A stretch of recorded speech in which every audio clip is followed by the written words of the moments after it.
দিলাম।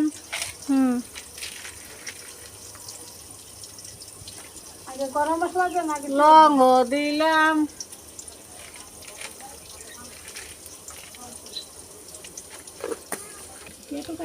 কে ভালো আইছো?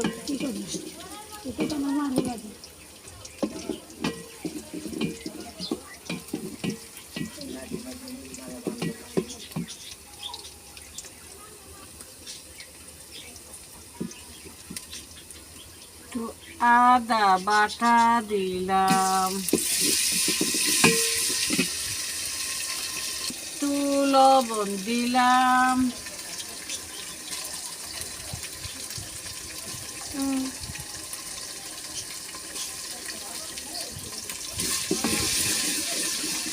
পানি দিলাম।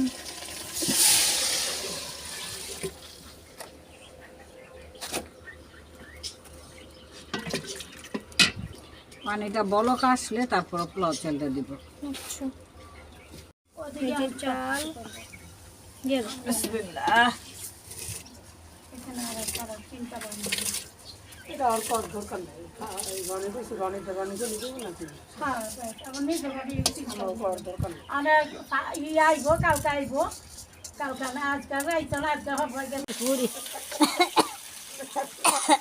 দেখি দেখি রাঁধুনি, আপনি বানিয়েছেন বন্ধু চুলাটা? হ্যাঁ আমি বানিয়েছি। কিভাবে বানালেন?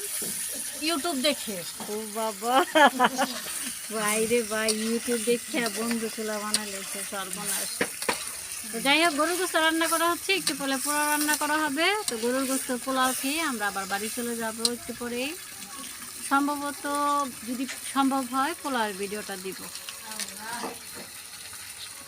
দেখেন কি সুন্দর, কি কালার, চমৎকার চমৎকার। ভালো থাকবেন সব। কি সুন্দর।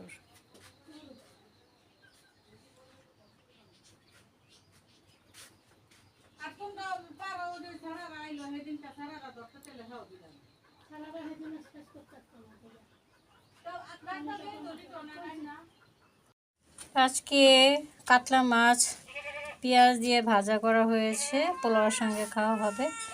মাশাআল্লাহ অনেক সুন্দর লাগছে, খেতেও অনেক টেস্ট লাগবে।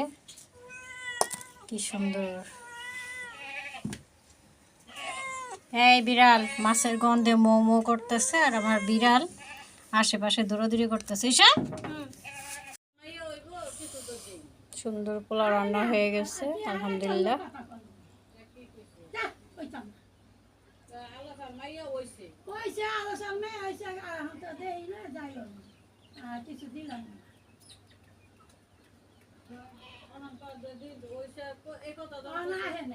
এই যে পাক্কারা তিনি খালামণি সময় রাখছে।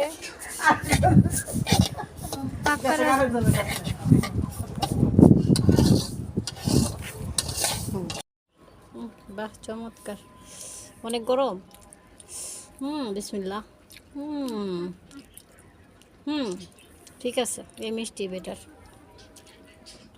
অনেকদিন পরে খেলাম তোর হাতের শ্যামের রান্না। চামচ দিয়ে পিরিজে তুললে খাওয়ার টাইম নেই, এতই লোভন নিয়েছে সময়টা দেখতে মনে হইতেছে এখনই খাওয়া শুরু করি।